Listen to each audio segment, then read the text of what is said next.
இயேசு நாமத்தில் உங்கள் வாழ்த்துகள். இன்றைக்காண்டு தருகிற தீர்க்க தரிசன வார்த்தை யாத்திராகமம் 10:11 Exodus chapter 10:11. அப்படி வேண்டாம், புருஷராகிய நீங்கள் போய் கர்த்தருக்கு ஆராதனை செய்யுங்கள், இதுதானே நீங்கள் விரும்பி கேட்டது என்று சொன்னார். அவர்கள் பார்வோன் சமூகத்தினின்று துரத்தி விடப்பட்டார்கள். அப்ப என்னன்னா, புருஷர்கள் மட்டும் போட்டோம், ஸ்திரீகள், பிள்ளைகள், மிருக ஜீவன்கள் இருக்கட்டும், பார்வோனின் ஆவி தடைப்படுகிறார்.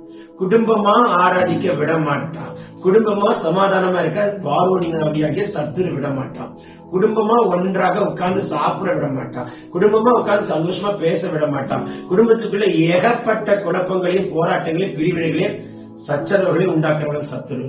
பாருங்க, புருஷர்கள் மட்டும் போகட்டும், ஸ்திரீகள் எல்லாம் இருக்கட்டும், பிள்ளைகள் எல்லாம் இருக்கட்டும், மிருக ஜீவன்கள் இருக்கட்டும். மோசேஸ் இல்லை, புருஷர்கள், ஸ்திரீகள், பிள்ளைகள், மிருக ஜீவன்கள், நாங்கள் 3 நாள் பிரயாணம் பண்ணி கர்த்தரை வனாந்தரத்தில் ஆராதிக்க சொன்னார். குடும்பமா ஆலயத்துக்கு போக விட மாட்டான், குடும்பமா ஆண்டவருக்குள்ள நிற்க விட மாட்டான், குடும்பமா ஊழியர் செய்ய விட மாட்டான், குடும்பமா கர்த்தருக்குள்ள நின்று சாட்சியை நிற்க விட மாட்டான்.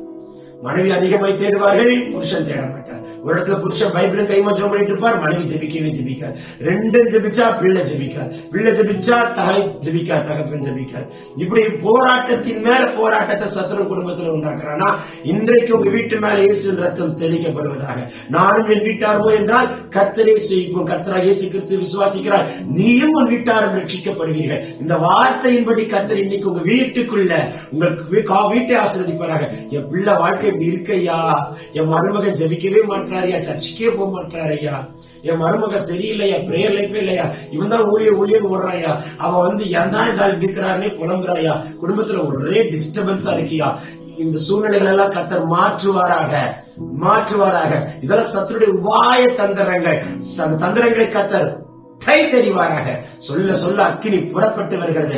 It's a time of deliverance, it's a time of healing, it's a time of miracle. உங்க வீட்டுக்குள் ஏசப்பா செய்கிற அற்புதத்தை பார்ப்பீர்கள். இன்று இரவு உறங்குவதற்குள்ளாக என் தேவன் செய்கிற அற்புதத்தை கண்டு சாட்சி சொல்ல கிருபை தருவாராக. பேச பேச கர்த்தருடைய தூதன் உங்க வீட்டுக்கு புறப்பட்டு போகிறத பாக்குறேன். என் தேவனாய் கர்த்தர் உங்க வீட்டின் நடுவில் வாசம் பண்ணுகிறத பாக்குறேன். உங்க வீட்டுக்குள்ள இருக்கிற இருள் சாபத்தை முறிப்பாராக.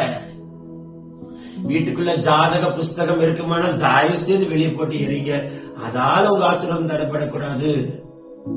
வீட்டுக்குள்ள தேவனுக்கு சித்தமில்லாத பொருட்கள் இருக்குமானால் தயவு செய்து வெளியே போட்டு எறிங்க, அதனால உங்க ஆசீர்வாதம் தடைப்படக்கூடாது. இயேசப்பா, ரத்தம் தெளிக்கிறேன், அற்புதம் நடக்கட்டும். இயேசு நாமத்துல சாட்சி சொல்லுங்க. ஆமென், ஆமென். God bless you, God bless you, God bless you.